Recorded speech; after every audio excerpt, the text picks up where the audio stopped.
warahmatullahi wabarakatuh.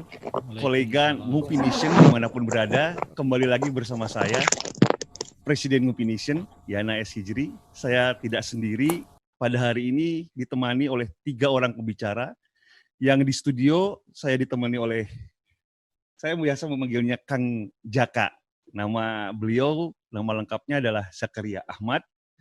Beliau sehari-hari sebagai dosen di Fakultas Psikologi Universitas Muhammadiyah Malang. Di 2 pembicara berikutnya di yang lain ada di rumah masing-masing. Yang satu adalah ayahanda kami, Bapak Dr. Joko Widodo MSI. Beliau sehari-hari sebagai dosen di Fakultas Keguruan dan Ilmu Pendidikan Universitas Muhammadiyah Malang. Kemudian di lain yang kedua ada teman saya, Mas Koris Fadlullah. Beliau adalah aktivis MDMC Kota Malang. Kolega Ngupi Nation yang berbahagia, pada hari ini saya ingin mengajak berdiskusi mengenai COVID-19 dan masalah kesehatan jiwa. Kenapa kok COVID-19 dihubungkan dengan kesehatan jiwa? Ini yang menarik. Kalau dari informasi yang saya dapatkan baik dari Pak Joko ataupun dari Mas Koris, ternyata memang salah satu yang dampak kesehatan dari COVID itu bukan hanya COVID dari virus COVID-nya sendiri, tapi justru bagaimana mempertahankan kesehatan jiwa kita agar kita tidak stres, agar kita tidak tegang, tidak ruwet, kira-kira begitu, sehingga kemudian menjadi pikiran-pikiran yang negatif, sehingga kita justru akan menjadi imun kita tidak kuat, kira-kira begitu. Nah, pada hari ini saya akan berdiskusi dengan Kang Jaka, dengan Pak Joko dan Mas Koris terkait dengan COVID-19 dan masalah kesehatan jiwa. Tapi sebelumnya saya akan menyapa dulu. Selamat sore Pak Joko. Selamat sore, Assalamualaikum. Terima kasih sudah dapat hadir di acara Ngupi Nation pada petang hari ini. Mas Koris, sehat juga? Alhamdulillah sehat walafiat. Mulai sehat, alhamdulillah. Ya, nanti Mas Koris ataupun Pak Joko masing-masing akan testimoni lah kira-kira begitu, berbicara tentang COVID-19 ini yang memang dalam kasus-kasus tertentu dalam kehidupan kita sehari-hari, ya bahkan ada juga masyarakat yang tidak percaya terhadap virus ini. Ya, kalau bahkan ada yang menyerang gitu ya, menyerang atau bahkan mungkin mana virusnya, saya tidak takut, kira-kira begitu. Nah, ya nanti Pak Joko akan menjelaskan bagaimana beliau beberapa waktu yang lalu juga ya terkena virus ini ya, dan Mas Koris yang tidak terkena virus ini pun juga dampaknya terkena, yaitu kesehatan jiwa tadi itu, ya stres gitu ya, 3 bulan nggak keluar rumah, kira-kira begitu. Nah, ini yang nanti kita akan gali di diskusi pada sore hari ini di Ngupi Nation kita. Yang pertama yang saya berikan kesempatan untuk berbicara di forum atau di diskusi pada sore hari ini, saya persilakan pada Ayahanda Dr. Joko Widodo.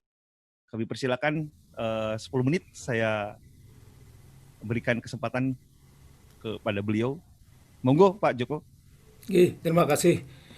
Salah satu bentuk syukur saya, ini mungkin semacam live saya yang kelima. Dan saya alhamdulillah bisa ada waktu dan bisa menyesuaikan waktu berbagi pengalaman. Jadi yang pertama, saya bermimpi pun tidak. Saya itu juga artinya kami serumah bermimpi pun tidak akan dihampiri oleh yang namanya corona ini. Jadi awal-awal adanya corona itu kami sekeluarga sudah prepare, sudah persiapan, selingkungan pun persiapan. Jadi ada kerja bakti massal, macam-macam itu sebelum terjadi dalam tanda petik bencana di rumah saya. Nah, akhirnya mimpi pun tidak itu ternyata saya dihinggapi juga. Saya kaget ketika kemudian anak saya sepulang dari tempat prakteknya, jadi di luar kampus tentu saja. Anak saya itu dokter spesialis. Dia praktek di salah satu rumah sakit yang Baik. di saat itu dimintai, ya sebagai tim kan, dimintai menjadi salah satu dokter spesialis yang harus nangani pasien gawat. Ya. Nah, pasien gawat ini rupanya menutupi identitas, padahal dia itu baru dirawat karena PDP. Iya. Ini istrinya, dia ngantarkan suaminya. Lah barangkali juga kok bisa lolos ya, mungkin karena dia di dalam semacam isian begitu mengatakan dia tidak kemana-mana, tidak ada yang tanda-tanda ini dan sebagainya. Tapi karena situasi pasien itu gawat, ya harus ditangani. Ada beberapa dokter spesialis yang tidak saya sebutkan. Baik. Saraf ada, jantung ada, kebetulan anak saya itu jantung. Nah, akhirnya pasien ini juga tidak tertolong karena memang kondisinya sudah parah, terutama di pernapasan ya. Tapi saat itu dia juga tidak diketahui kena apa. Ini saya katakan karena untuk memutuskan bahwa hasilnya itu positif COVID atau tidak, saat itu tidak kurang dari 10 hari minimal. Hasilnya baru sampai. Nah, dia masuk kemudian sudah tidak tertolong karena memang masuknya sudah gawat, akhirnya dia tidak tertolong. Dimakamkan di daerahnya. Dan itu oleh masyarakat tidak mau dimakamkan dengan prosedur COVID. Akhirnya banyak masyarakat yang kena juga. Anak saya yang spesialis itu juga kena. Karena dia kemudian merasa 2 hari itu kok nggak nyaman, macam-macam dan sebagainya. Hari yang ketiga ya dia langsung ke rumah sakit. Karena dia sudah tahu persis ini nggak beres. Rupanya kondisinya lebih parah daripada saya. Ini yang jadi dari 2 rumah sakit, 1 rumah sakit dia 2 hari, perlu alat pernafasan yang kira-kira mungkin harus dipersiapkan, pindah ke rumah sakit 9 hari, jadi totalnya ada 11 hari. Itu kan tingkatannya kalau menurut saya sudah mendekati menengah ke berat, karena sudah dipersiapkan alat bantu pernapasan. 4 hari kemudian saya kok ada gejala yang sama. Ya, hampir sama dengan flu itu loh ya. Jadi ada semacam tidak doyan makan, kemudian mual, kemudian demam 2 hari saya. Wah ini anak saya karena ya alhamdulillah saya bersyukur dilingkungi oleh anak-anak yang di kesehatan. Pak, jangan ngambil risiko Pak. Ayo Pak, saya bawa ke rumah sakit Pak. Cek semacam-macam. 1 hari di salah satu rumah sakit yang dekat di rumah saya. Kok kelihatannya ini Mas, ada tanda-tanda dengan ini Pak. Nyusul aja Pak, langsung Pak ke rumah sakit rujukan. Dibawalah saya ke sana dan akhirnya jadilah saya ngamar 4 hari. Itu ceritanya. Karena apa sudah tidak kuat. Tidak kuat itu ya sudah mual, macam-macam dan sebagainya. Maka saya heran kalau ada orang nggak percaya yang saya itu pelakunya langsung merasakan seperti itu. Lah anak saya juga, Pak, saya sudah ini Pak, sudah pasrah. Siapa yang enggak takut? Sudah kayak jadi kok begini dan sebagainya. Tapi alhamdulillah semuanya dilalui. Dan di sini peran teman-teman kolega, ini kalau ada Dr. Tommy dan teman-teman saya mau mengucapkan terima kasih. Ada Dr. Tommy sama Nah, itu di sini. dia yang betul-betul sudah saya tahu persis karena Dr. Tommy kalau saya jalan dengan Pak Jack ini kan sama-sama waktu Wadik 3 itu sangat berperan penting dalam saya itu enak itu kerja. Sudah Pak Joko, tenang aja Pak Joko. Tenang Pak Joko. Tenang itulah walaupun namanya manusia biasa, shock juga sih. Saya nggak pernah ngamar, 58 tahun nggak pernah ngamar sama sekali. Masuk ngamar pertama kali kok suasananya kayak begini, karena memang rumah sakit dadakan kan. Nah, itu akhirnya perlulah. Namanya manusia pasti shock. Tapi nggak boleh lama. Saya harus mengingatkan sahabat-sahabat yang menyenangkan. Harus bangkit Pak ya. Bangkit, menyenangkan. Jadi saya katakan, saya di sini seperti ini. Lalu orang yang lebih lama di sini, bagaimana klinik servis yang tiap hari kayak begitu membersihkan 24 jam, bagaimana perawat yang hilir mudik 24 jam pergantian shift itu kan jam 12 malam, mereka meninggalkan anak dan sebagainya. Bagaimana dokter yang menangani langsung itu dengan pakaian itu apa enggak sumuk sekali.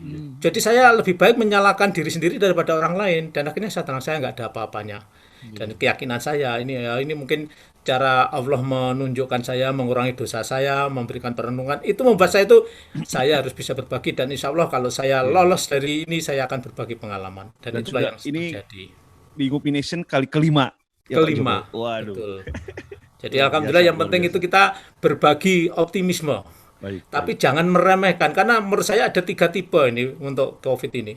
Yang pertama itu adalah yang sangat meremehkan apa ini takdir juga di tangan Allah atau mungkin karena terjepit suatu urusan sehingga saya harus melawan COVID sehingga itu dia cuek. Tapi yang tipe yang menengah itu adalah ikut-ikutan atau netral minimal. Kalau nanti pas gawat ya dia ikut. Dan yang tipe yang ketiga ini yang menurut saya lebih berat ini. Karena apa? Dia lebih banyak takutnya daripada optimismenya. Ini yang berbahaya. Karena Oke. ketakutan itu akan berperilaku macam-macam. Salah satu contoh korban ketakutan itu saya harus sempat terkurung nggak bisa keluar rumah itu karena takut kan, Oke. takut tertular sebagainya, sehingga saya dibuat supaya Pak Jokowi itu jangan banyak dikunjungi dan tidak ada keluar rumah itu karena takut yang berlebihan, tetapi itu Betul, juga manusiawi karena tidak tahu. betul, Itu betul. catatan-catatan saya yang barangkali kenapa saya ada. Baik, Iya, menarik sekali Pak Joko, apa yang disampaikan Bapak terkait dengan beberapa hal yang ya memang masyarakat kita kadang abai, kadang betul. mungkin apa ya terlalu pede ya. Percaya Padahal diri. ya terlalu percaya diri sehingga yang lain-lain menganggap itu meremehkan lah kira-kira begitu. Bahkan menganggap tidak ada COVID lah. Saya ini Iya, iya, iya. pelaku sejarah ini. Betul, betul, betul. Iya, Eh, sesekali memang harus apa melihat langsung ke rumah sakit barangkali ya supaya betul. ketahuan gitu loh bahwa yang ada pasiennya gitu.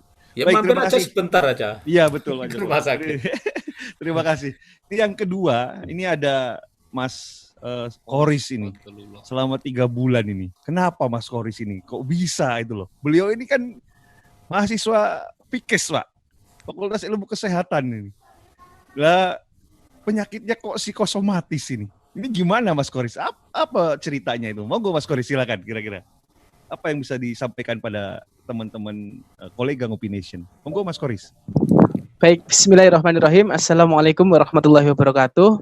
Waalaikumsalam. Jadi Assalamualaikum. penyakit saya ini juga sangat luar biasa karena sejuta rasa memang ya. Jadi dari atas, dari kepala sampai dengan ujung kaki itu saya rasakan. Bahkan kalau diceritakan itu orang tidak akan percaya gitu. Badannya sehat, gede gitu Pak nggih. Tapi kok Dan sekarang turun iya berapa kilo? 14 kilo. 14 kilo. Wah, Iya, luar biasa. saya Saya mau menurunkan 3 kilo susahnya minta ampun. pertama 94, sekarang jadi 80 gitu. Jadi ini diawali dari awalnya saya bulan Maret itu saya praktek di rumah sakit di Lamongan. Kemudian setelah ada pandemi ini kemudian dipulangkan di Malang. Kemudian setelah di Malang ini karena perubahan cuaca nggih, karena di Lamongan itu panas, di sini dingin. Kemudian saya juga kecapean selama di Lamongan, kemudian saya batuk pilek, kemudian juga meriang greges, dan kebetulan teman saya dua orang itu gejala kena tipes. Kemudian yang bikin saya sampai sekarang yang bikin saya kena psikosomatis itu adalah salah satunya itu omongan salah satu teman gitu. Jadi langsung di justice, ini hati-hati PDP, ini PDP seperti itu. Setiap kali ketemu itu saya kamu PDP, saya semakin takut. Seperti itu. Sampai saya cek, kemudian ternyata normal, enggak tidak apa-apa gitu. Kemudian saya keluar, kemudian ketemu lagi, dibilang ini dari Lamongan, ini PDP. Kalau bisa dibilang bully itu bisa? Bisa, salah satu, betul. Jadi karena kondisi saya yang drop, jadi kondisi saya yang drop, kemudian ditambah dengan hal-hal seperti itu, ditambah lagi berita waktu itu awal-awal muncul kan beritanya jelek-jelek. Yang meninggal, kemudian batuk meninggal, kemudian sakit tenggorokan meninggal lah. Kemudian setelah selama 2 minggu itu saya stres berat. Jadi kok apa saya ini PDP seperti itu sampean.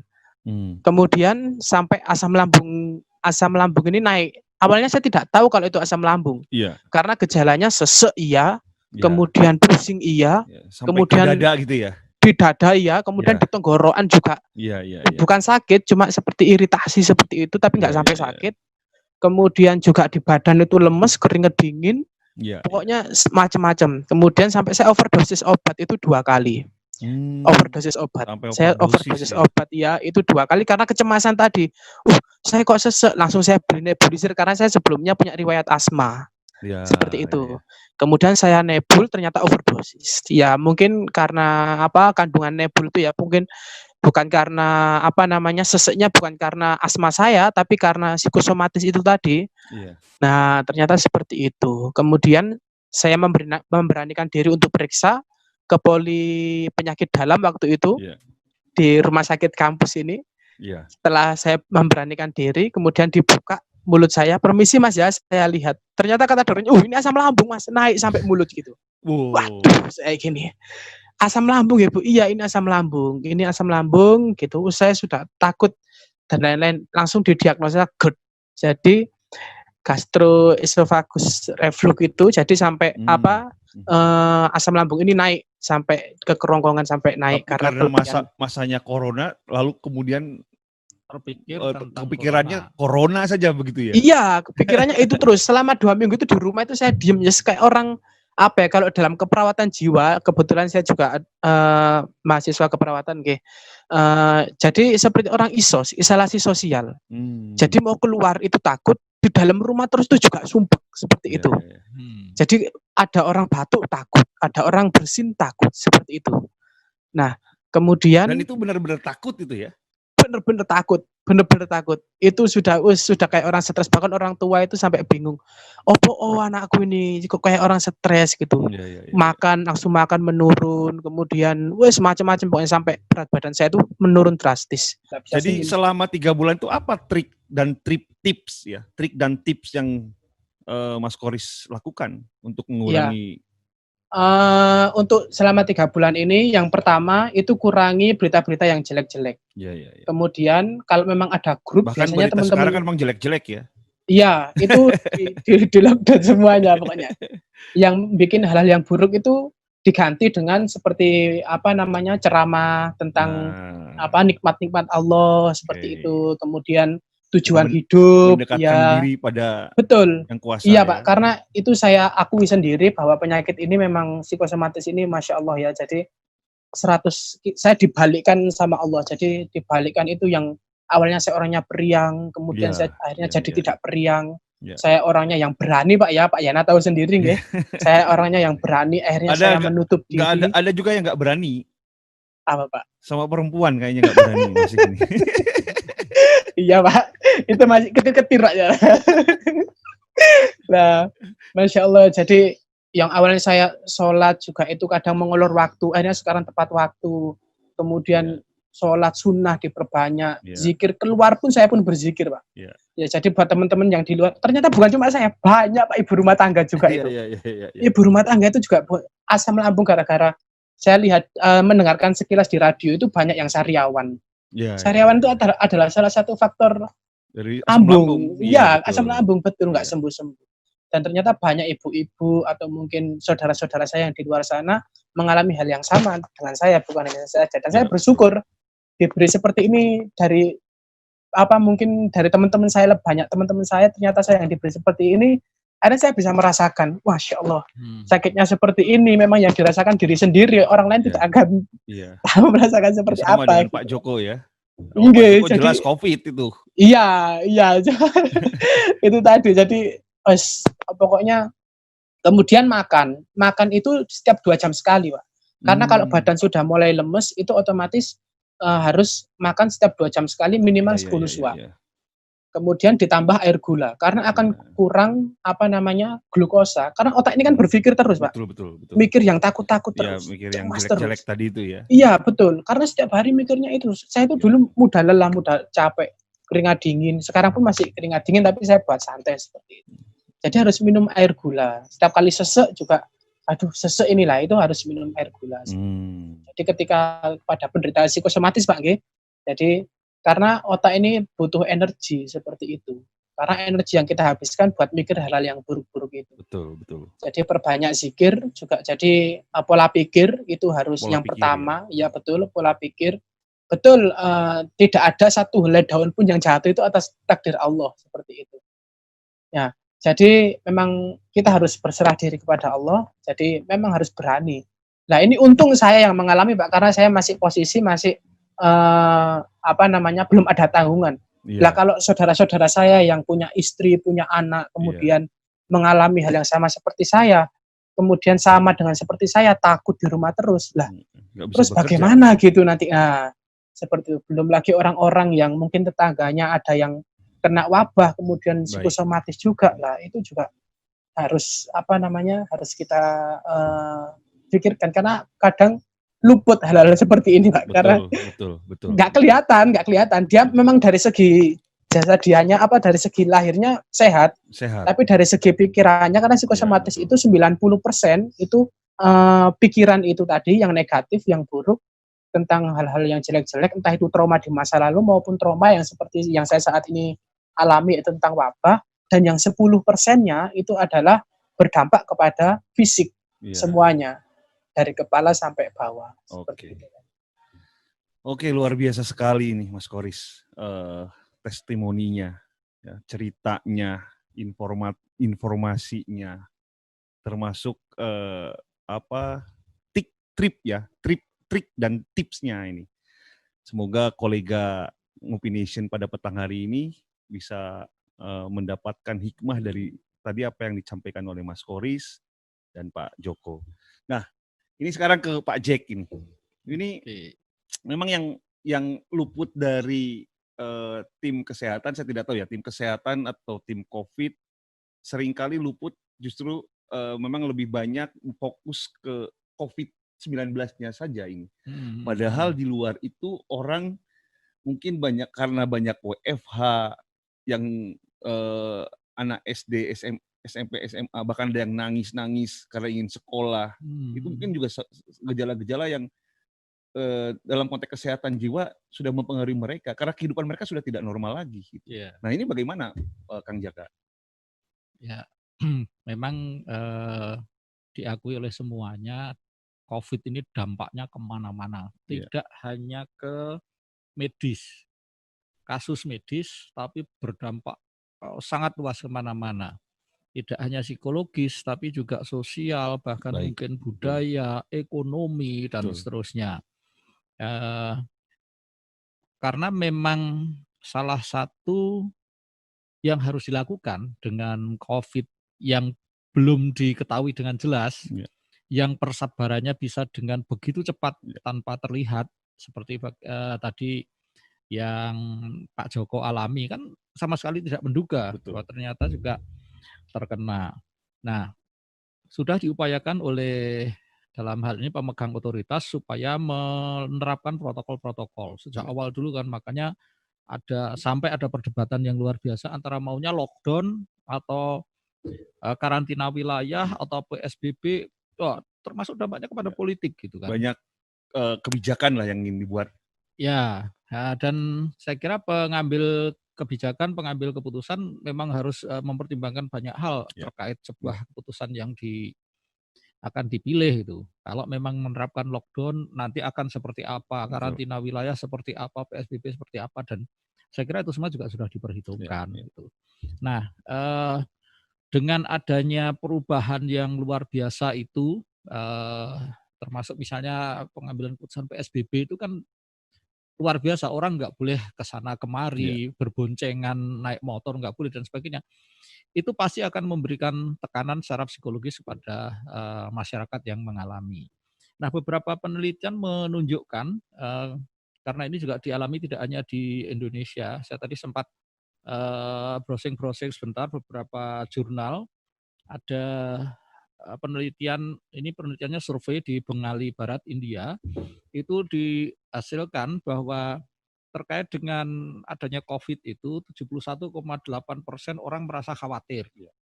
Kemudian 24,7% mereka merasa tertekan. Lalu di antara responden yang jumlahnya 507 orang itu 52,1% disibukkan dengan gagasan jangan-jangan saya tertular COVID. Barangkali yang tadi Mas Koris itu masuk di sini nih.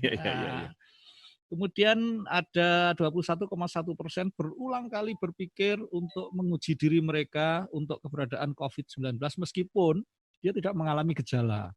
Ya faktanya di awal-awal dulu kan ketika ada rapid test itu banyak sekali orang yang datang untuk ikut rapid. Ya saking itu tadi jangan-jangan saya termasuk, jangan-jangan saya kena. Nah, kemudian 25,6% merasa khawatir tentang kerugian keuangan yang mereka alami. Ya, terkait dengan pandemi COVID yang mengancam keberadaan mereka.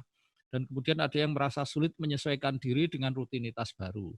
Ini dampak-dampak dari COVID. Kalau yang di India yang sempat beredar berita-beritanya kan kalau ada yang keluar sampai digebukin itu kan. Karena begitu ketatnya.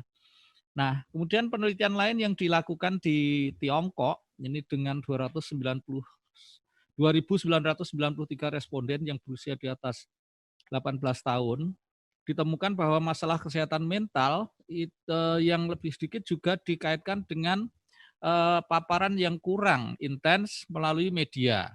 Jadi betul kalau tadi Mas Koris kemudian menyarankan untuk mengurangi konsumsi berita-berita negatif tentang Iya, COVID. Karena memang hasil penelitian juga menunjukkan demikian. Eh, Orang yang lebih sedikit mengkonsumsi berita tentang itu betul. lebih tidak mengalami masalah kesehatan Saya mental. termasuk seperti itu, Pak Joko. Ya, Pak cuek Pak ya. ya Kang Jaka. Anggap Maksudnya aja. saya mengurangi konsumsi berita tentang COVID, mau di televisi, mau yang dikirim oleh teman-teman, nggak saya baca. Saya abaikan. Oke. Kemudian dampak negatif yang dirasakan dari pandemi pada mata pencaharian menunjukkan ukuran efek yang besar dalam memprediksi masalah kesehatan mental. Artinya di sini ketika orang lebih banyak berpikir tentang aduh aku nanti dalam hal penghasilan seperti apa, Iya. itu akan lebih banyak mengalami masalah-masalah kesehatan mental. Dan kemudian yang berikutnya adalah lebih banyak menggunakan perilaku kognitif dan prososial itu berhubungan dengan lebih sedikit masalah kesehatan mental. Nah, artinya kalau kemudian ini sebenarnya yang tadi dilakukan Mas Koris kalau berdasarkan hasil penelitian ini mungkin kurang tepat ya dengan Iya, iya, mengunci iya. diri selama 3 bulan nggak kemana-mana nggak keluar. Eh, Karena hasil penelitian menunjukkan bahwa mereka yang justru lebih banyak menggunakan perilaku kognitif, tadi beberapa termasuk yang kognitif sih, berpikir positif, Iya, iya, iya. kemudian apa tadi Mas Koris menyebutkan lebih banyak mengingat nikmat Allah, itu Iya, kan iya, iya, iya. pikiran-pikiran Positif. ya. Nah, itu memang akan bisa mengurangi dampak kesehatan mentalnya. Tetapi diperlukan juga adanya perilaku prososial, ya. Ya tetap Artinya harus bersosialisasi juga ya. ya, prososial itu kan bagaimana kita bisa membantu memberikan hal-hal positif pada orang lain. Sehingga kalau kita lihat relawan-relawan yang terkait dengan COVID itu kan malah pada sehat-sehat itu. Iya, iya, iya. Ya. Walaupun mereka setiap hari kegiatannya bahkan mungkin bisa saja dia terpapar Iya, itu. 24 Tetapi jam mungkin ya, ya. tetapi dengan pikirannya dan kemudian niatnya untuk berperilaku membantu orang itu membantu imunitas dia sehingga Betul, betul, betul. eh, virus tidak mau mendekat mungkin ya. Iya, iya, iya. Nah, kemudian ini yang menarik, ini penelitian di Israel karena selama ini isunya kan COVID itu menular melalui droplet. Iya. Artinya lewat mulut kan. Mulut ya. Nah, bagaimana dengan para dokter gigi? Hmm. Nah, itu kan mereka kan harus Iya. lihat apa? Dan nggak mungkin yang dokter gigi terus prakteknya nggak ada praktek ya. Cuman dilihat dari jauh gitu ya. Nah, hasilnya menunjukkan bahwa peningkatan tekanan psikologis ditemukan di antara mereka yang memiliki penyakit latar belakang. Mungkin yang disebut komorbid itu. Iya, Kalau iya, memang iya, sudah iya. punya latar belakang penyakit yang Ya mungkin virusnya bukan terdampak. virus COVID sebenarnya, tapi Ya. virus yang lain ya. Tapi pada mereka-mereka yang sudah punya sakit itu memang Iya, lebih cepat ya. dia merasa lebih tertekan ya.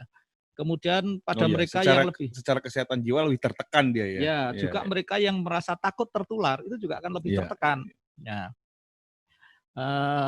Ada kemungkinan tertular dari pasien dan kemudian ketakutan-ketakutan subjektif yang lain itu juga merasa lebih tertekan. Oke.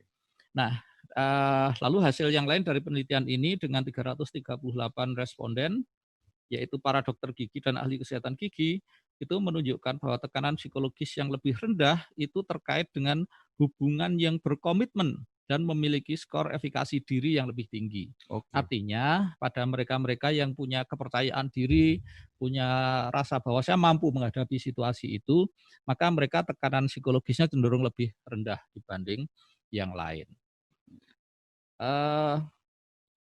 Itu beberapa hasil penelitian yang ada. Nah, saya sangat menekankan tadi apa yang dipaparkan oleh Pak Joko tadi, bahwa kemungkinan orang bisa tertular itu salah satunya karena ketiadaan keterbukaan Ya, ya, ya. dari seseorang. Bahwa oke, saya pernah datang ke sini, saya pernah ketemu siapa, saya pernah merasakan apa. Track record perjalanan orang termasuk ya. track record perjalanan. Karena biasanya kan di screeningnya ada pertanyaan-pertanyaan seperti itu. Ya, Dan kalau tidak boleh dilewatkan satupun itu. Ya. Tidak boleh berbohong juga. seperti dulu kan sempat Rumah Sakit Umum UMM menyebarkan itu lewat Google Form ya. Iya, Yang kemudian kita sudah betul, langsung tahu betul, seperti apa. betul. Kalau kita menjawabnya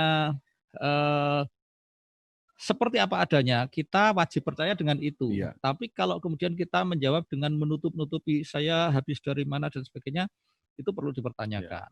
Saya kan ketika pulang ke Malang tanggal 21 Maret, itu kan artinya saya ODP, Iya. orang dalam pantauan. Iya, ya. Karena saya berpindah dari zona merah, Oke. Depok, yang pertama kali ditemukan pasien positif COVID kan di Depok.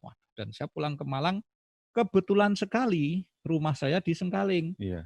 Yang di Ada situ juga juga kena. zona merah. Wah, ini lebih gawat lagi. Dari merah ke merah berarti. Ya, akan tetapi sekali lagi dengan kita perlu punya pemahaman-pemahaman tentang seperti apa sih sebenarnya virus ini dan bagaimana dia bisa menular. Nah, selama kita bisa menerapkan protokol-protokol tentang kesehatan itu insya Allah aman. Nah, termasuk dalam hal bagaimana menjaga supaya mental kita tetap sehat. Iya. Ya, Itu yang penting, Kang Jaka. ya, bagaimana supaya kita tetap sehat? Maka satu harus punya pengetahuan yang cukup tentang COVID ini. Jangan meremehkan, tetapi sebaliknya juga jangan takut berlebihan. Nah, untuk mencari informasi itu ya jangan ke televisi yang kita juga nggak tahu Terlebih sumbernya dan lagi- menakutkan itu tadi. Terlebih lagi mencari informasi dari medsos Ya. yang tidak jelas sumbernya dari mana, betul, yang betul. siapapun bisa menyebarkan informasi melalui medsos. Termasuk kan banyak informasi-informasi yang kontraproduktif Ya, kemarin. betul. Kenapa kita harus takut sama virus? Kita itu takutnya pada Allah. Allah. Nah, ini kan rame sekali ya dulu. Betul, Ya, betul. pada beberapa hal juga muncul lagi ketakutan-ketakutan atau justru orang menjadi meremehkan karena ada yang menyebarkan informasi bahwa itu adalah konspirasi. Ya. Yang dimana Kalau menggunakan pendekatan konspirasi memang menarik jadinya. ya, dan itu kalau ditinjau secara proses kognitif memang logis. Iya. Argumen-argumen yang digunakan itu sebagian bisa ditangkap logis, Oke. tetapi kita tidak punya keyakinan akan data dan faktanya seperti apa. Nah, saya kira itu sementara yang bisa saya sampaikan. Kalau masalah obat kesehatan jiwa itu apa obatnya? Obatnya ya jadi dirinya sendiri. Ya kayak Koris ini kan juga dari dia sendiri, hanya dia mencari dan menemukannya di luar. Betul. Tapi pada akhirnya kan dirinya sendiri yang bisa mengobati atas pandangan-pandangan, panduan, pendapat dari orang-orang di luar. Nah, terkait dengan bagaimana menjaga agar kita tetap sehat mental ya, mental kita tetap sehat selama pandemi ini saya nemu ini tulisan saya tanggal 22 Maret kemarin. Saya sudah sempat bikin semacam tulisan tips untuk tetap sehat mental dalam situasi COVID. Situasi krisis ini. Ada 4 aspek yang perlu diperhatikan, dipertimbangkan dalam hal itu. Yang pertama adalah aspek kognitif. Gitu. Nah, dalam hal ini maka berpikirlah bahwa situasi yang sedang kita hadapi ini adalah situasi biasa saja. Hanya saja dalam situasi ini kita perlu memberi perhatian lebih. Tetap waspada pada beberapa hal tertentu kita harus punya perhatian lebih. Karena kalau kita perhatian lebih pada kehidupan yang sehat, pada protokol kesehatan. Oke, karena kalau tidak begitu kita bisa jadi panik dan akhirnya justru bisa kehilangan kendali tentang bagaimana kita harus menyikapi situasi ini. Kemudian yang kedua berpikirlah bahwa langkah-langkah yang kita tempuh adalah langkah-langkah positif dan benar untuk mencapai satu solusi. Misalnya kalau ini terkait dengan yang dicemaskan, waduh dengan saya tidak keluar rumah, saya tidak punya penghasilan dan sebagainya, terus bagaimana? Nah, kita tetap harus berpikir dan kemudian menemukan solusi yang positif. Seperti kemarin di satu acara ditampilkan seorang alumni UMM juga yang itu dia sempat jualan memproduksi dan menjual satu produk yang dia menjadi oleh-oleh khas Malang. Dengan adanya COVID kan ditutup, Iya, nggak betul. ada toko oleh-oleh Betul. yang buka. Betul. Terus semua yang sudah masuk ke toko-toko dibalikin, percuma masuk nggak terjual. Lah ini kan ternyata dia menemukan solusi, kenapa nggak online saja, Iya, buka marketplace. betul. Nah, dan akhirnya dari marketplace itu dia menemukan Ya jalan. tetap harus kreatif ya. Ya, Tetap harus kreatif. disitulah pendekatan kognitif. Iya, Ya. iya, iya, iya. Kemudian Karena pendekatan kognitif juga penting ya, Pak. Ya Kang Jaka sangat ya. penting. Nah, ini terkait dengan mungkin di awal tadi sempat menanyakan kenapa ada yang ini kan problemnya kan problem medis, Iya. tapi kok ada yang kemudian malah mengalami gangguannya Gangguan yang lain ya. yang terganggu kok mentalnya. Mentalnya, Nah, ya, betul. termasuk misalnya psikosomatis. Nah, ini ada dua pendekatan sebenarnya yang bisa menjelaskan dalam memandang sebuah masalah. Kalau pendekatan monoisme itu kan melihatnya masing-masing, bahwa pikiran itu ya pikiran saja, Iya. bahwa fisik tubuh itu ya tubuh saja. Iya, iya, iya. Tapi dalam hal ini kita tidak bisa menggunakan pendekatan monoisme itu, Iya. pendekatan dualisme yang harus kita pakai, Iya, iya, iya. bahwa Ya, pikiran cross check lah ya. ya Check and recheck gitu ya kira-kira ya. bukan begitu, bahwa pikiran itu bisa mempengaruhi Yang lain. tubuh, Ah, sebaliknya kondisi tubuh itu juga bisa bisa mempengaruhi mempengaruhi kita. pikiran. Nah, Pikiran, bagaimana ya. kemudian kita bisa mengintegrasikan Iya, antara iya, iya, keduanya, itu yang kemudian bisa membuat kita tetap sehat secara fisik dan juga tetap sehat secara mental. Di sesi terakhir saya ingin kembali ke Pak Joko.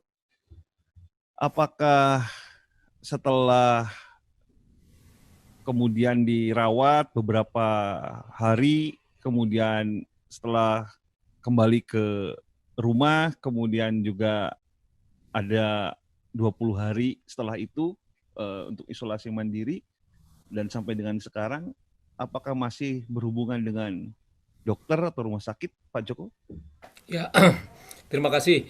Jadi prosedur di sana itu adalah kalau sudah tidak memerlukan perawatan Ya. di rumah sakit, Iya. artinya tinggal pemulihan, Ya. menambah vitamin sendiri, tidak perlu injeksi, tidak perlu infus, pulang. Karena kalau Ya. tidak dipulangkan, malah nanti di sana malah tidak tenang kan seperti tadi itu. Betul. Maka saya sebelum dipulangkan saya minta izin dulu, saya ingin pulang karena saya tahu obat-obatnya yang sudah saya minum macam-macam itu. Iya. Dan kemudian saya hanya butuh istirahat. Di sini saya tidak bisa istirahat, bukan Iya, karena iya. layanannya. Itu tadi sering Iya, saya iya. katakan. Karena situasinya di rumah sakit ya Pak Joko. Ya karena suasananya tidak Ya. sesuai dengan yang saya biasa di rumah. Lampu nyala, AC nyala terus, bising, macam-macam, Ya. kiri kanan itu berderet-deret pasien, saya nggak bisa tidur. Iya. Kan saya satu sal itu kan ada 3 orang. Itu malah Jaraknya- nanti nambah stres lagi ya Pak Joko. Itu kiri itu mengerang, kanan itu mengeluh, jadi ya sudah seperti itu. Tapi tidak apa-apa. Tapi akhirnya saya bisa melalui itu 4 hari. Tapi begitu saya sudah, saya minta diskusi dengan dokternya, Bapak mau kemana? Saya sudah dipikirkan oleh kampus kemana saya harus pergi. Kampus kami sudah memikirkan, ya Pak, di sana lebih baik Pak, karena ya saya punya teman-teman yang tahu persis seperti saya. Ini kan intinya kan isolasi mandiri. Betul isolasi mandiri. Yang dikhawatirkan isolasi mandiri, mohon maaf, yang dikhawatirkan isolasi mandiri itu adalah kami harus rame-rame di rumah sementara tidak ada fasilitas pendukung. Betul. Nah kalau yang harus diisolasi 3 kamarnya cuma 2 kan bahaya. Iya. Nah itu ya akhirnya seperti itu terjadi. Dan kemudian jangan lupa setelah saya pulang berarti kan dihitung 2 minggu. Baik. 2 minggu itu bukan berarti kami diem aja enggak. 7 hari kami dipanggil lagi. Ayo Pak, tes lagi Pak, sudah negatif belum? 1, 2, itu kan jelas itu awal masuk itu positif. Ya. 3, 4, Yang tes pertama itu rapid test bukan Pak ya? Swab sudah. semuanya sama, rapid dan swab Rapid test. semua. Oke. Iya, langsung karena kan saya sudah gejalanya kan sudah gejala sakit. Baik. Jadi tanpa diminta pun. Jadi saya pulang itu hasil yang 1, 2 baru keluar loh. Iya. Saya ternyata positif. Sempat stres, waduh positif, nanti gimana menularnya, gimana nanti anak istri saya di Iya. rumah gimana dan sebagainya. Iya. Akhirnya saya tidur terpisah dengan anak, tidur terpisah dengan istri, macam-macam itu selama 2 minggu, tapi di antara 2 minggu itu harus memenuhi panggilan. 3, 4. Jadi tes itu harus 2 kali. 1, 2. Kali ya. Nah, positif. Wah, positif. 3, 4. Positif tidak jelas. ragu-ragu, ulang lagi sampai 5-6 saya baru betul-betul clear negatif. Nah, setelah negatif bersama dengan itu sudah habis masa karantina. Akhirnya saya bisa masuk ke kampus. Jadi saya tahu persis, saya tidak ingin membuat kampus itu nanti macam-macam, saya juga harus taat. Saya berani masuk itu setelah betul-betul negatif, dan alhamdulillah negatif, dan stamina saya menjadi pulih yang sudah ke 5-6. Jadi tes yang ke 5-6 baru negatif betul. Nah, sekarang pola dalam kehidupan sehari-hari Pak Joko seperti apa setelah dinyatakan negatif itu? Saya khawatir malah. Yang saya khawatirkan itu nafsu makan saya nggak bisa berhenti terus. Wah. Itu. Kemudian Waduh. badan merasa segar. Kegiatan itu merasa segar. Nggak, Ya, baik. kok saya seperti kesehatan terus. Lah, saya yang saya khawatirkan ini. Saya pengen yang dahulu itu minimal ya maksimal ya 83 maksimal. Ini sudah merangkak terus ke 85 ini. Bahaya ya. Ya, Dari baik. 80 saya sakit 80. Ya. Sekarang sudah 85 ya. Sudah 84,5. 84,5. Nah, Saya harus ngerem lagi ini. harus ada pola yang lain ya, yang Ya, harus olahraga diterapkan lagi. ya. Ya, kan Baik. Ini seperti Pak Jack ini. Saya ingin bukan mempromosikan loh ya, tahun 2009-2010 ini ada pakar tadi itu hipnoterapi. Saya sudah merasakan khasiatnya. Saya punya suatu klien yang berbahaya yang tidak bisa diomongi, tapi oleh Pak Jack di hipnoterapi 2010. Tolong dipopulerkan itu. Kalau tadi Mas cari jauh-jauh, kenapa tidak di Pak Jack aja suruh hipnoterapi, itu pasti manjur itu. Saya yakin itu. Baik, kalau Mas Koris masih berhubungan dengan dokter saya kira ya sampai sekarang. Masih berhubungan dengan apa? Dengan dokter? Kalau Dengan dokter, psikolog? kalau psikolog saya cuma curhat saja Pak. Kalau dokter, saya itu dulu sama dokter itu terakhir itu dokter BPJS saya. Ya. Itu kan dari dokter penyakit dalam saya disarankan untuk endoskopi karena lambung tadi kan. Ya. Kemudian setelah sama dokter BPJS saya itu seperti ini. Kamu sudah siap untuk endoskopi, sakitnya seperti apa gitu kan. Saya kalau endoskopinya tahu Pak, tapi kalau merasakannya saya belum pernah. Saya seperti itu. Itu sakitnya minta ampun karena harus dibius gitu. Iya. Karena kalau di endoskopi pasti akan sakit, akan ada iritasi di lambungmu itu. Entah itu merah, entah itu bolong, karena kan dari makan sudah tidak teratur Pak. Akhirnya berat badan kan turun drastis itu. Oke. Kemudian disarankan kamu ini sakit lambung. Jadi sakit lambungnya itu bukan gara-gara lambung, tapi gara-gara pikiran tadi. Akhirnya seperti ini sarannya. Saran dari saya, cukup kamu perbaiki pikiran kamu seperti itu.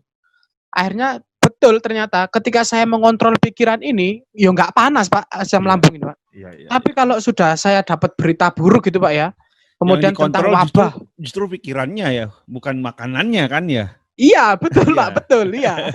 Ternyata ketika dapat berita buruk, berita yang jelek-jelek, kemudian saya baca, kemudian tersimpan di memori, itu langsung asam lambung panas. Wah itu kalau sudah panas sih, harus dikontrol nih, harus manajemen stresnya harus tidak boleh panik berlebihan. Karena itu tadi kalau kalau kita nggak punya uang, kepikiran jadi panas juga. Nah itu bisa juga Pak. Iya. Tapi kan ada Pak Yana nanti yang siap untuk siap ngopi. Kita siap ngopi lagi. Siap ngopi, siap Pak. Seperti itu Pak. Oke, jadi ya psikolog sudah enggak, dokter juga sudah tidak ya? Sudah tidak. Ya itu tadi kembali ke kita, diri kita ya. Betul, semuanya kembali ke kita. Dan pola yang sekarang diterapkan sehari-hari setelah keluar dari masa-masa sulit kemarin itu apa? Iya, karena ini kan saya tahap pemulihan Pak ya. Ya. Jadi bisa saya katakan ini saya tahap pemulihan. Memang nggak bisa 1 minggu 2 minggu orang psikosomatis itu. Iya. Jadi memang pemulihannya butuh recovery karena memang seperti ibarat gelas itu Pak ya. Jadi kalau gelas ini kotor ya otomatis harus dibersihkan gitu. Jadi pemulihan saya itu yaitu tadi setiap malam saya mendengarkan audio terapi. Karena untuk relaksasi Pak, relaksasi diri saya. Ya. Sekarang jadi sudah bisa ketemu Pak Kang Jaka nanti. Insya Allah bisa, Hipnoterapi. insya Allah bisa, insya Allah ya. Siapa saya itu kepingin Pak Jack terus tapi itu tadi. Nggih. Jadi insya Allah bisa. Jadi kemudian pagi itu bangun ya. Jadi buat teman-teman bangun jam 3 atau bangun jam 2 pagi. Baik. Jadi sholat, jadi tahajud sholat lah ya. tahajud betul. Iya, betul. Dekatkan diri kepada Allah karena kuncinya memang di situ, Pak. Betul, setuju. Jadi mendekatkan diri kepada Allah, kemudian doa, perbanyak istighfar dan sholawat. Oke. Perbanyak istighfar dan sholawat. Kalau mau tidur nggak apa-apa, tidur sebentar. Kemudian subuh langsung sholat. Kemudian habis subuh olahraga, betul. Saya juga olahraga meskipun di depan rumah olahraga untuk merelaksasi otot-otot ini. Kemudian juga caring. Nah, caring apa? Berjemur. Nah, Berjemur ya. Berjemur, nggih, berjemur jam 8, jam 9 berjemur. Jangan lupa untuk sarapan terlebih dahulu ya, karena kalau sudah sampai didiagnosa GERD asam lambung itu memang harus sarapan teman-teman. Ya, pola makannya diatur bener ya. Iya, betul. Pola Betul. makannya diatur, kurang hindari goreng-gorengan itu sudah. Waduh, ini iya, bahaya gorengan itu Pak. Jadi termasuk saya ini makannya 3 bulan ini jangan bening, Pak. Iya. Jadi jangan Sehat bening itu. terus, sehat alhamdulillah ya itu. Ya. Kemudian juga perbanyak sholat sunnah, mendekatkan diri kepada Allah, itu memang hikmahnya di situ, Pak. Hikmahnya itu lebih dekat kepada Allah. Memang hikmahnya memang di situ. Dan sekalian sambil berdoa bagaimana untuk mendapatkan istri yang soleha gitu. Betul. Berdoa, betul Pak. Perjuangan, masih berjuang ini Pak. Oke, siap. Nggih, seperti Tadi itu. sudah disampaikan Mas Kori, sudah disampaikan Pak Joko juga, pasca beliau pola-pola yang beliau lakukan setelah mendapatkan gejala-gejala yang tadi sudah beliau dapatkan itu ya. Pak Joko dari rumah sakit itu bagaimana polanya, demikian juga Mas Koris. Terakhir nih, closing dari Kang Jaka. Ya, bagaimana kiranya, karena kan ini COVID ini kan kita tidak tahu sampai kapan. Gitu. Ya, betul. Jadi begini, saya balik lagi kepada termasuk tadi. Nanti saya ingin Kang Jaka bicara tentang hipnoterapi. Oke. Salah satu yang tadi disampaikan oleh Mas Koris juga penting untuk kesehatan jiwa. Jadi begini, saya balik lagi kepada apa tadi yang disampaikan oleh Pak Joko pertama. Bagaimana beliau sampai tertular, itu kan karena orang tidak terbuka tentang keadaan dirinya. Saya juga masih bertanya-tanya dan mencoba mengumpulkan data, mendapatkan jawaban. Kenapa sih orang kok cenderung menolak ketika dirinya dinyatakan COVID-19? Sampai kemudian ada kasus yang diisolasi di rumah sakit, melarikan diri dan sebagainya. Tampaknya kalau melarikan diri betul itu. Sampai melarikan diri. Artinya kan dia menolak bahwa diagnosis dia COVID itu kan ditolak kemudian melarikan diri. Nah, sebenarnya apakah COVID-nya itu sendiri atau lebih karena dampak dari kalau seseorang telah terdiagnosis COVID? Kelihatannya lebih ke situ karena secara sosial kemudian ada tekanan yang begitu kuat dari lingkungan sosial. Nah, kalau saya justru menyarankan begini, siapapun apakah dia sudah terkena COVID atau belum, posisikan diri Anda sebagai orang yang sudah terpapar, sebagai orang yang mungkin sudah terinfeksi, sehingga perilaku dia, sehingga dalam berperilaku dia akan terus menjaga agar jangan sampai orang tertular. Jangan sampai orang tertular. Contoh seperti ini, sebenarnya saya nggak nyaman pakai ini, tapi di situasi ini bahwa saya ada bersama dengan beberapa orang lain, saya harus pakai ini. Dengan cara saya memposisikan, awas loh, jangan-jangan saya ini terpapar loh, termasuk dengan menjaga jarak. Kalau misalnya sempat saya ke sebuah toko misalnya, ketika antri ada orang begitu dekat, saya berani mengingatkan, maaf Pak, jaga jarak, jangan terlalu dekat. Mungkin ada kekhawatiran, dia merasa tersinggung, aku gak COVID. Bukan itu Pak, saya kemungkinan bisa menularkan COVID ke sampean. Oleh karena itu tolong jaga jarak. Nah, jadi ada cara berpikir yang mungkin dibalik yang bisa kita terapkan. Saya kira itu terakhir dari saya, mudah-mudahan yang hipnoterapi itu tadi juga. Hipnoterapinya adalah itu tadi, itu salah satu dengan mensugesti diri sendiri. Sugestilah diri Anda sendiri bahwa Anda kemungkinan menularkan COVID itu kepada orang lain walaupun Anda tidak mengalami gejala-gejalanya. Oleh karena itu, dengan mensugesti diri bahwa oke, saya punya kemungkinan menularkan orang lain dan saya tidak mau menularkan itu kepada orang lain, maka harus terus menerapkan protokol-protokol sebagaimana yang disarankan. Baik. Gitu. Baik, kolega Ngopi Nation yang saya banggakan, saya berbahagia sekali ada banyak informasi yang kita dapatkan dari ayahanda kita Pak Joko Widodo, kemudian Mas Koris dan Kang Jaka yang dengan saya di studio. Memang yang harus kita terapkan dalam kehidupan yang baru kita ini memang yang paling penting adalah bagaimana berperilaku sehat. Ya, berperilaku sehat itu penting. Jadi protokol kesehatan itu sebenarnya bagaimana kita berperilaku sehat. Meskipun kita memang sudah melakukan itu, saya kira, apalagi kita sebagai Muslim, ya 5 kali sehari berwudu itu kan bertoharoh ya, membersihkan diri kita, mandi 2-3 kali sehari. Saya kira seorang Muslim seperti kita mungkin itu sudah hal yang biasa, tapi ini agak lebih ditambah lagi dengan kita sering bercuci tangan tadi itu ya, menjaga jarak tadi yang disampaikan oleh Kang Jaka. Kalau yang disampaikan Pak Joko, obatnya satu, obat hati. Karena kesehatan jiwa itu obatnya obat hati. Betul, saya setuju sekali. Kita lebih banyak positive thinking, kita lebih banyak berpikir yang baik, mengerjakan hal-hal yang baik, ya, kreatif, tetap produktif. Nah, kegiatan saya di Ngopi Nation pada petang hari ini juga termasuk yang saya dorong untuk agar kita selalu produktif dalam melakukan kegiatan di setiap harinya di era COVID yang seperti ini. Dengan berdiskusi seperti ini, wah luar biasa. Ini bagi saya obat yang bertemu Pak Joko, meskipun belum bertemu fisik lagi ya, karena lama tidak bertemu juga dengan Pak Joko di kampus. Terus kemudian dengan Mas Koris biasanya kita berkumpul ngopi, berdiskusi di Maresigana. Dengan Kang Jaka masih berkumpul karena kita masih satu tim di tim COVID di kampus ini. Semoga apa yang kita diskusikan pada sore hari ini, pada petang hari ini bermanfaat bagi kolega Ngopi Nation semua. Sampai ketemu pada sesi yang besok ya. Masih ada 2 sesi di minggu ini, di hari Rabu dan di hari Jumat. Saksikan terus Ngopi Nation di petang hari sambil ngopi. Jangan lupa sambil ngopi, sambil bikin kopi. Semoga apa yang disampaikan di acara ini memberikan pencerahan bagi kita semua.